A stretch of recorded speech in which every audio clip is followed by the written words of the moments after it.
Sana ay marami ka pang matulungan, Kuya Kens. Kami saludo sa'yo. Kahit na ano pa mang pagsubok ang dumating, kami ay naniniwala sa kakayahan mo.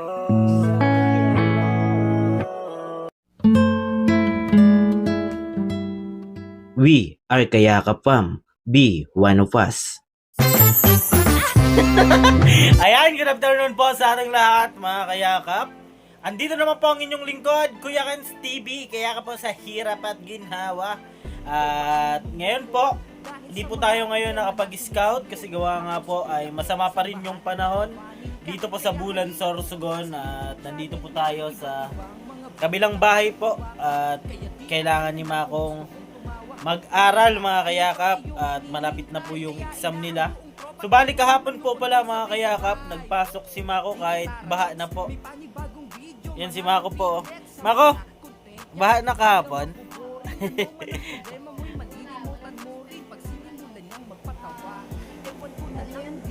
RGCC. Walang ano sila, walang oh, kaya mga kayakap, pinatid ko pa rin si Mako kahit baha na po. Ayan. Baha na at naka-heels pa po yan ay. Ayan o. Grabe yung ano ni Mako, yung sinusulat mga kayakap. Ayan o. Kumbaga galing yan Mako sa ano sa report ng mga kaklase mo. Yung iba discussion po ng teacher. Tapos yung pamamaraan ni mga kayakap, napapansin ko lang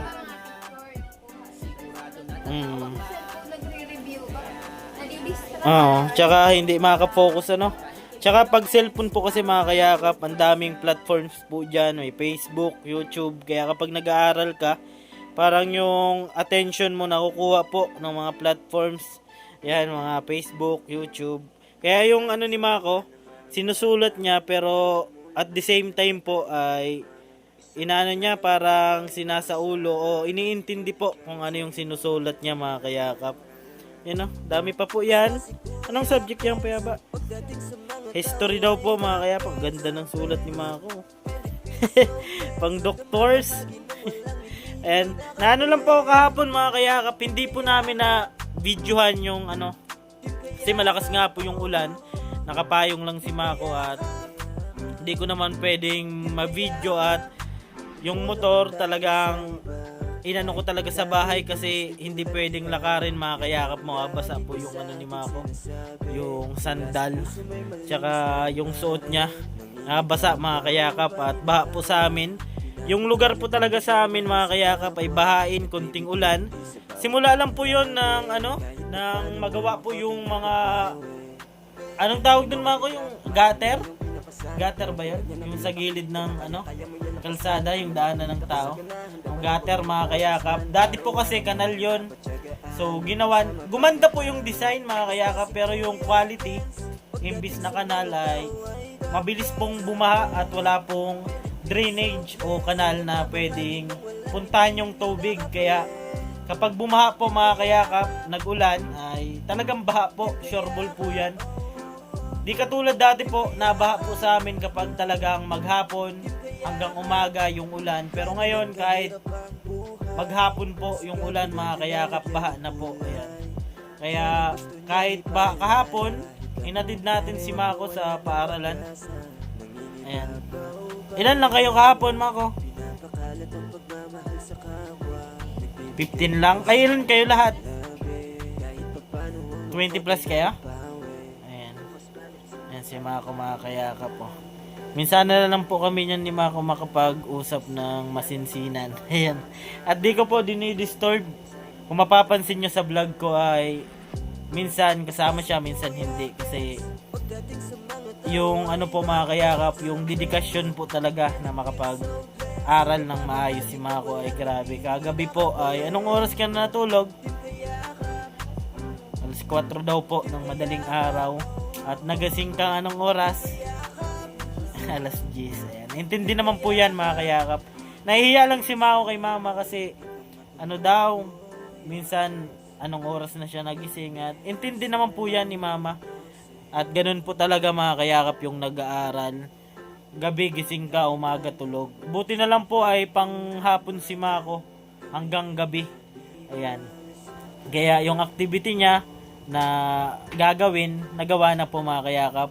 At finish na din yung ano niya, yung activity sa PE. Nakapasa ka na po, Mako? Oh, pasa na ikaw. Ay, nahihiya po kasi at siya pa lang po yung magpapasa. Pero sabi naman bagay dun sa instruction na Lunes hanggang Biyernes.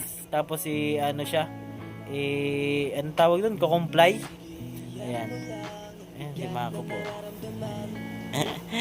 Grabe yung tiyaga. Ganyan din pa ako mga kayakap, kaya nagka-vertigo ako ay.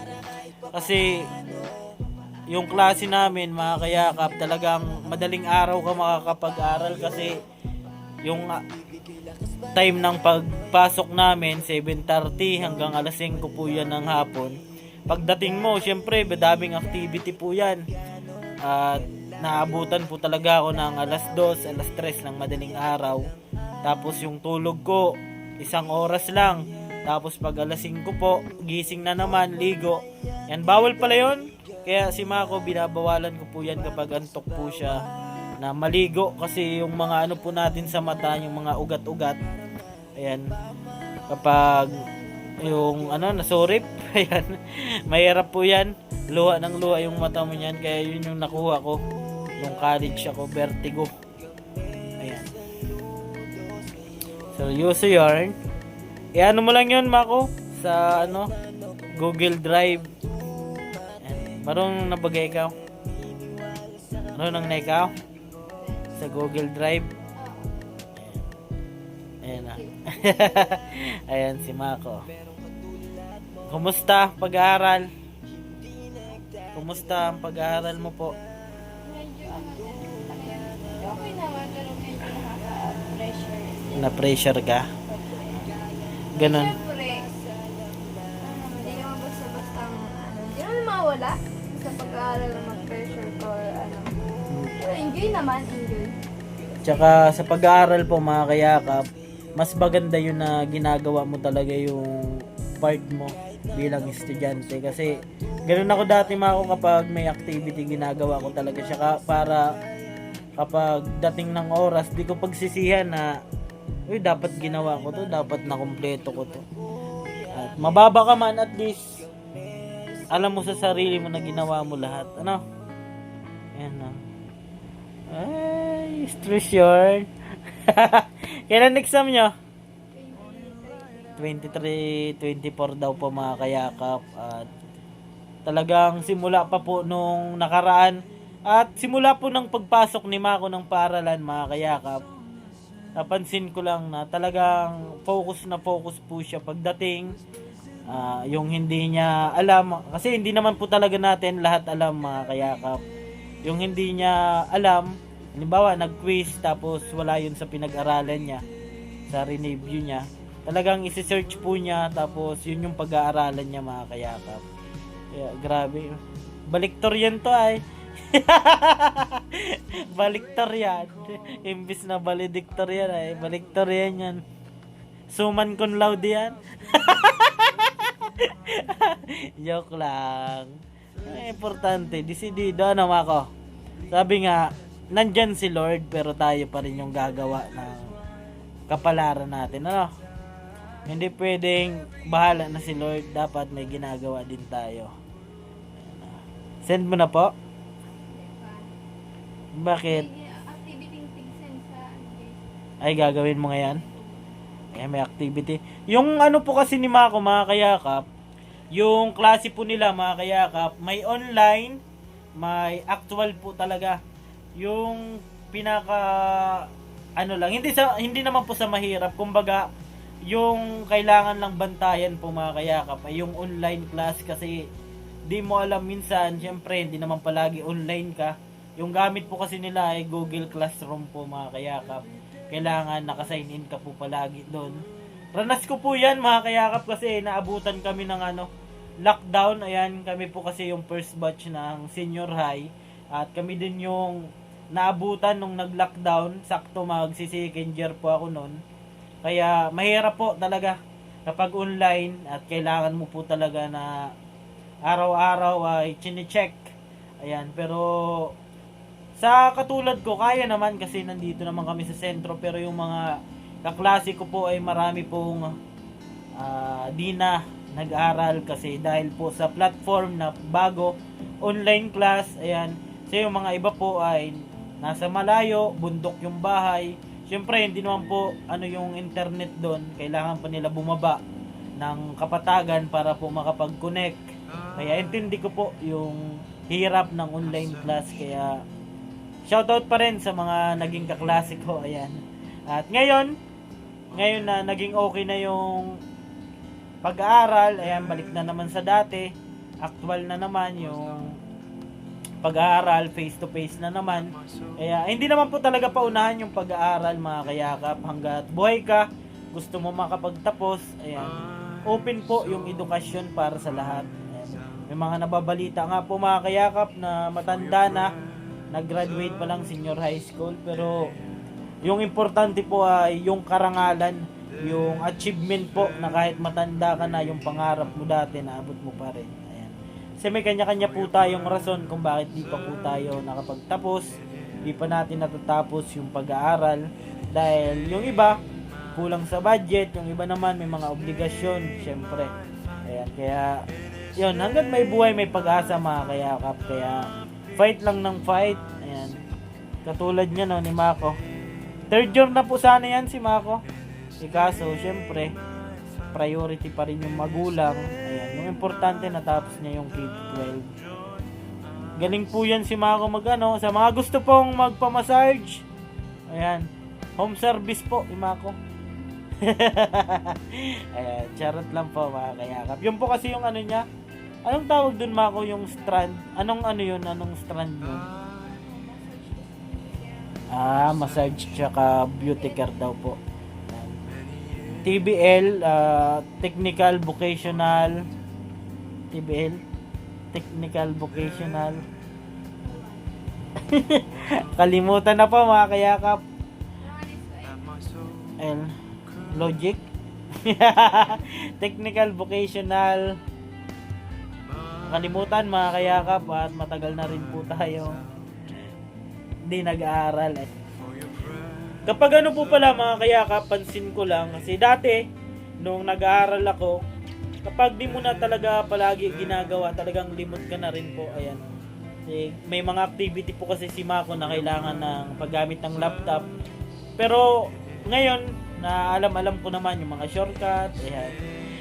Dati po kasi nung nag-aaral ako, talagang kapag usapang laptop po, di naman sa ay alam ko po yan kung paano gamitin, paano gumawa ng mga code. Ayan, kasi IT po tayo, mga kayakap.